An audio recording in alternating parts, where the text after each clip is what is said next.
बिन माँ की बहू।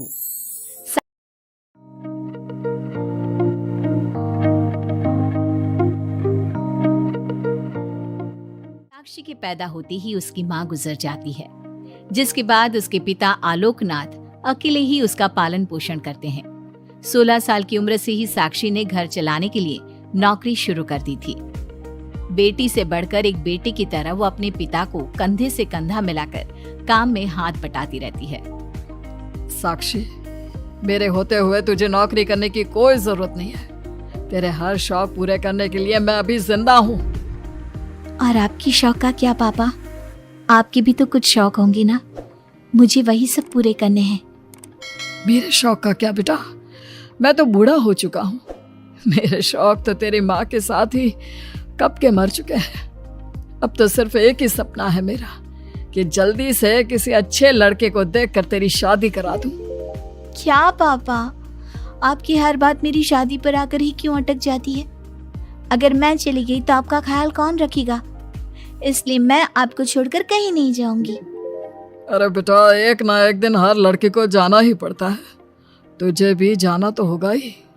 अपने पिता की बातों से निराश होकर साक्षी अपने रूम में चली जाती है। पिता से दूर होने के ख्याल से ही वो फूट फूट कर रोने लगती है। कुछ दिनों के बाद, आलोकनाथ जी, हमारी नजर में एक लड़का है। उसके पास बंगला, कार, सब कुछ है। सुना है करोड़पति लोग हैं वो।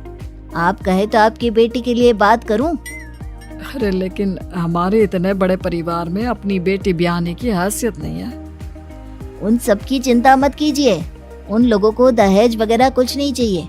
वो लोग तो सिर्फ अपने परिवार के लिए गुणी और संस्कारों से परिपूर्ण बहू चाहते हैं। अगर ऐसी बात है तो आप उन लोगों से मेरी बेटी के बारे में बात कीजिए। मेरी बेटी में वो सभी गुण हैं जो वो अपने परिवार की बहू के लिए चाहते हैं। इस तरह वो साक्षी का रिश्ता लेकर अर्जुन नाम की लड़की के परिवार के पास जाता है। साक्षी की फोटो देखकर लड़के वाले उसे झट से पसंद कर लेते हैं, जिसके बाद अर्जुन के परिवार वाले साक्षी को देखने उसके घर पहुंचते हैं। आलोकनाथ जी, हमें तो आपकी लड़की फोटो में ही पसंद आ गई और फिर भाई साहब ने आपकी लड़की की तारीफ भी बहुत की है। अब तो बस आप हमें उससे मिलवा ही दीजिए। साक्षी बिटिया, बाहर आना तो। साक्षी। अपने पिता की आवाज सुनकर साक्षी तुरंत बाहर आ जाती है और एक एक करके सभी के पैर छूती है। आलोकनाथ जी, आपकी बेटी तो सच में बहुत गुणवान और संस्कारी लगती है। बिटिया, क्या क्या शौक है तुम्हारे? पापा, और अपनी जरूरतें पूरी करने के अलावा मेरे और कोई शौक नहीं है। आपने अपनी लड़की को सच में बहुत अच्छे संस्कार दिए हैं भाई साहब। इसे अपने घर की बहू बनाना तो हमारे लिए सौभाग्य की बात होगी। इस तरह सबकी राजी खुशी से अर्जुन और साक्षी की शादी भी हो जाती है। साक्षी की सास उसे एक माँ का भरपूर प्यार देती है और कभी उसे मायके की कमी महसूस नहीं होने देती। साक्षी बेटा, तू आराम कर। सुबह से घर के काम पर लगी है, थक गई होगी अब बिटिया। नहीं माँ, मैं ठीक हूँ, अब चिंता मत कीजिए। मैंने कहा ना अपने रूम में जाकर आराम कर। अरे काम की टेंशन मत ले। अपनी सास की जिद के आगे हार मानकर साक्षी अपने रूम में चली जाती है। थोड़ी देर बाद उसका पति भी वहां पहुंच जाता है। साक्षी, तुमने मेरी रेड कलर की फाइल देखी क्या? जी नहीं, मैंने तो आपकी कोई फाइल नहीं देखी। साक्षी, तुमसे मेरी एक फाइल तक नहीं संभाली जाती। 1000 बार बोला है तुमसे कि मेरे सामान को हाथ मत लगाया करो। मेरी सुनती कहाँ हो तुम? माँ ने बहुत सर पर चढ़ा रखा है तुम्हें। अर्जुन के इतना कहते ही साक्षी रोने लगती है। साक्षी के रोने की आवाज सुनकर उसकी सास वहां पर आ जाती है। साक्षी बेटा, क्यों रो रही है? इस नालायक ने कुछ किया है क्या? साक्षी अपनी सास मीना को सारी बात बताती है। क्यों? गधे, अपनी फाइल का खुद तो ध्यान रखता नहीं और बहू को ताने देता है। माँ, अब तो रहने ही दो। आपको हर समय अपनी बहू ही सही लगती है। सही लगती नहीं, सही है मेरी बहू। माँ समझाइए ना इन्हें, ये हर समय मुझ पर गुस्सा करते रहते हैं। खबरदार अर्जुन, जो आज के बाद तूने मेरी बहू के साथ ऐसा बर्ताव किया तो मुझसे बुरा कोई नहीं होगा। अपनी माँ की डांट सुनकर अर्जुन वहाँ से चला जाता है।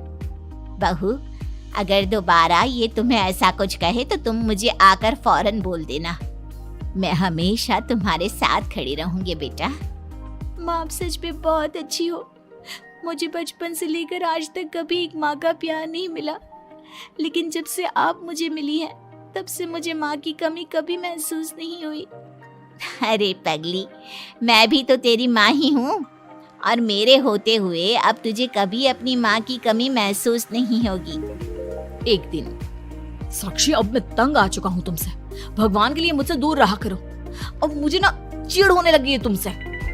अर्जुन, ये क्या तरीका है अपनी पत्नी से बात करने का? माँ प्लीज, आप रोज रोज इसके पैर भी करने मत आया कीजिए। अरे क्या हुआ, सुबह सुबह तमाशा क्यों लगा रखा है? पापा आपको पता है, इस साक्षी की वजह से मेरा लैपटॉप खराब हो गया है।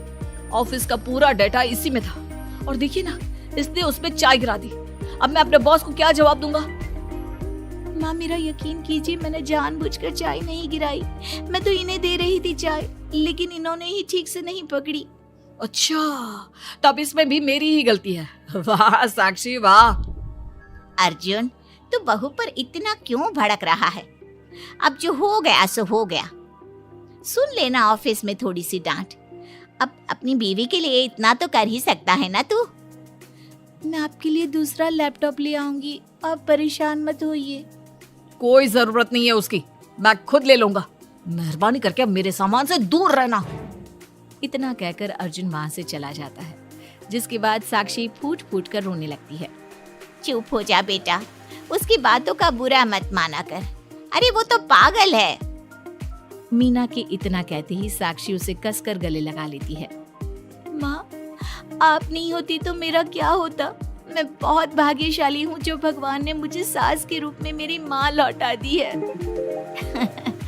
बेटा, जीवन में ये सब चलता ही रहता है। ऐसी बातों को दिल पर नहीं लगाना चाहिए। चल अब अपने आंसू पोंछ और मेरे साथ काम में हाथ बटा। इतना बोलते ही मीना रसोई की तरफ चल देती है। साक्षी भी अपनी सास के पीछे चल देती है और सभी बातों को भूलते हुए खुशी खुशी काम पर लग जाती है। मन ही मन साक्षी अपनी सास को हर जन्म में अपनी माँ के रूप में मांगने के लिए भगवान से प्रार्थना करती रहती है। ऐसे ही दिन बीतते रहते हैं। मीना हर समय ढाल बनकर अपनी बहू के लिए खड़ी रहती। तभी एक दिन पड़ोसी, मीना, तूने अपने बेटे के लिए यह कैसी बहू चुनी है जिसकी माँ उसके पैदा होते ही गुजर गई? अरे ये तो कुलक्षणी है। ऐसो के घर का तो पानी भी नहीं पीना चाहिए, और तूने उस घर से लड़की चुन ली। ये सब फालतू बातें हैं, ऐसा कुछ नहीं होता। मीना, तूने उस बिन माँ की बहू को बहुत सर पर चढ़ा कर रखा है। अभी भी वक्त है, संभाल ले उसे। कहीं ऐसा ना हो कि तेरे हाथों से फिसल जाए तेरी बहू। ये तुम लोग क्या बोल रही हो? मेरी बहू बाकी बहू जैसी नहीं है। वो तो कोहिनूर से भी कीमती है मेरे लिए। हमारा काम था तुझे समझाना। बहू को कभी भी बेटे से बढ़कर प्यार नहीं देना चाहिए, वरना उन्हें बिगड़ते देर नहीं लगती। और यहाँ तो तेरी बहू बिन माँ के पली बड़ी है। न जाने उसके बाप ने कैसे संस्कार दिए होंगे उसे। चुप करो तुम लोग। मैं अच्छे से समझती हूँ तुम लोग मुझे मेरी बहू के खिलाफ भड़काना चाहते हो। देख मीना, हम तेरी सहेलियां हैं। तुझे भड़काकर हमें कुछ नहीं मिलने वाला, लेकिन बहू को इतना सर पर चढ़ाना ठीक नहीं। हमारा काम तो सिर्फ तुझे आगाह करने का था, बाकी मानना न मानना तेरी मर्जी। चल मीना, अब हम लोग चलते हैं, तू अपना ध्यान रखियो। इतना बोलकर सभी लोग वहां से चले जाते हैं, जिसके बाद मीना घंटों तक सोच में डूब जाती है और अपने बहू के प्रति इतनी सारी बातें सुनकर कहीं ना कहीं उसके मन में भी साक्षी के लिए हीन भावना जन्म लेती है। तभी वहां पर साक्षी भी आ जाती है। माँ जी, ये लीजिए चाय। रख दे और जा। क्या हुआ माँ जी, आप कुछ उखड़ी उखड़ी सी लग रही हैं। कहाँ ना जा यहाँ से, एक बार में तुझे सुनाई नहीं देता क्या? अपनी सास का बदला सा व्यवहार देख साक्षी तुरंत वहां से चली जाती है। अगले दिन, बहू, बहू, कहाँ चली गई? साक्षी! जी माँ जी। ये क्या, घर इतना गंदा कैसे हो रखा है? कभी हाथ पैर भी मार लिया कर इधर उधर। वैसे तो सारा दिन घर में नाचती रहती है। मैं अभी पूरा घर अच्छे से साफ कर देती हूँ माँ जी। एक हाथ में झाड़ू और दूसरे हाथ में बाल्टी लिए साक्षी चुपचाप घर के कामों में लग जाती है। शाम में साक्षी, ऑफिस में मेरी कल बहुत जरूरी मीटिंग है, मेरे कुछ कपड़े प्रेस कर दो, मुझे कल जल्दी निकलना है। जी अभी कर देती हूँ। साक्षी अर्जुन के कपड़े प्रेस कर ही रही होती है, तभी उसके ससुर उसे आवाज लगा देते हैं, जिस पर वो भागते हुए उनके पास जाती है। और थोड़ी देर बाद जब रूम में आती है तो वो देखती है कि अर्जुन के कपड़े बुरी तरह से जल चुके थे। मैंने कहा था ना तुमसे कि कल ऑफिस के मीटिंग में मुझे यही कपड़े पहनने हैं, उसके बाद भी तुमने मेरे कपड़े जला दिए। मुझे माफ कर दीजिए, मुझसे गलती हो गई। ये कोई छोटी मोटी गलती नहीं है, समझ में आ रहा है तुम्हें? शोर की आवाज सुनकर अभय और मीना भी वहां पहुंच जाते हैं। क्या हुआ, तुम दोनों लड़ क्यों रहे हो? पापा देखिए ना, इसने मेरी नई शर्ट जला दी जो मैं कल मीटिंग में पहनने वाला था। बेटा उसे मैंने ही आवाज दी थी, इसलिए वो शायद जल्दबाजी में प्रेस का बटन बंद करना भूल गई होगी। पापा अब आप भी माँ की तरह इसका साथ दे रहे हैं। अर्जुन, इस बार तू सही है और बहू गलत। आखिर वो इतनी लापरवाह हो कैसे सकती है? माँ जी प्लीज मुझे माफ कर दीजिए। अब तुम्हारी सजा ये है कि अभी और इसी वक्त तुम मेरे बेटे के लिए हूबहू ऐसी ही शर्ट ढूंढ कर ले आओ। जाओ। तुम्हारा दिमाग खराब हो गया है क्या? इस समय कहाँ जाएगी हमारी बहू? और अब तो सारी दुकानें भी बंद होने वाली होंगी। अगर दुकानें बंद हो भी गई होंगी तो उसे खुलवाकर मेरे बेटे के लिए शर्ट लेकर आओ। माँ रहने दीजिए, इन सब की कोई जरूरत नहीं है। पापा ठीक कह रहा है, इस समय कहाँ जाएगी ये? मैं कोई दूसरा शर्ट पहन लेता हूँ। मैंने जो कह दिया सो कह दिया। अब गलती इसने की है तो सुधारना भी इसे ही पड़ेगा। जाकर शर्ट लेकर आओ। मीना की बातें सुनकर साक्षी रोते हुए वहां से चली जाती है और रात के 10 बजे तक पति के लिए दुकानों पर जाकर कपड़े ढूंढती रहती है। थक हार कर करीब 12 बजे साक्षी कपड़े लेकर घर पहुंचती है। अर्जुन की ऑफिस के मीटिंग के लिए तुम्हें हूबहू वैसे ही कपड़े मिले या नहीं? ये रहे कपड़े मम्मी जी। साक्षी अपनी सास को कपड़े देकर जा ही रही थी कि मीना उसके हाथ में चोट देखती है। ये चोट कैसे लगी तुझे? पता नहीं, जल्दबाजी में शायद किसी चीज से लग गई होगी। इतनी बड़ी हो गई हो, अब अपना ध्यान रखना कब सीखोगी? आप तो जानती ही हैं माँ, मैं बिन माँ की पली बड़ी हूँ। माँ के ना होने के कारण मेरे सर पर इतनी जिम्मेदारियां थी जिन्हें निभाते निभाते मैं खुद का ख्याल रखना ही भूल गई। लेकिन आप जानती हैं माँ, मुझे अब भगवान से कोई गिले शिकवे नहीं है, क्योंकि भले ही उन्होंने मुझसे एक माँ छीनी है, लेकिन उन्होंने आपको मुझे दिया है और अब आप ही मेरी माँ है। इतना कहकर साक्षी माँ से चली जाती है। साक्षी की बातों को सुनकर मीना को भी अपने कहे और अपनी गलतियों पर पछतावा होने लगता है, इसलिए वो बिना खाए पिए ही सो जाती है। अगले दिन, माँ जी कल का सारा खाना तो ऐसे ही पड़ा है, आपने अच्छे से खाना नहीं खाया था क्या? मुझे भूख नहीं थी कल। साक्षी अपनी सास के दर्द को समझ जाती है और उसका हाथ पकड़ते हुए कहती है, चलिए माँ जी, मैंने आपके लिए आपके फेवरेट छोले भटूरे बनाए हैं। आपने कल रात से कुछ नहीं खाया था ना, इसलिए सुबह उठते ही मैंने पहले आपके लिए खाना बनाया है। खाना तो तूने भी नहीं खाया होगा ना, चल जाकर पहले तू खा ले।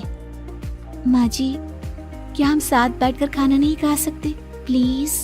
बहुत दिन हो गए हैं। साक्षी के इस तरह बोलने से मीना का दिल पिघल जाता है और वो मान जाती है। साक्षी मीना के लिए खाना लगाती है, जिसका पहला निवाला मीना अपनी बहू को खिलाती है। मुझे माफ कर दे बेटा, मैं जानती हूँ पिछले कुछ दिनों से मैंने तुझे बहुत चोट पहुँचाई है, हो सके तो मुझे माफ कर देना। नहीं नहीं माँ जी, आपका पूरा हक है मुझे डांटने का। मुझे आपकी किसी भी बात का कभी बुरा नहीं लगा।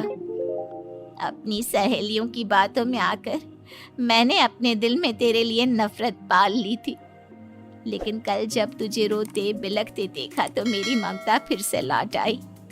मुझे माफ कर दे बेटा, मैं एक अच्छी सास नहीं बन सकी।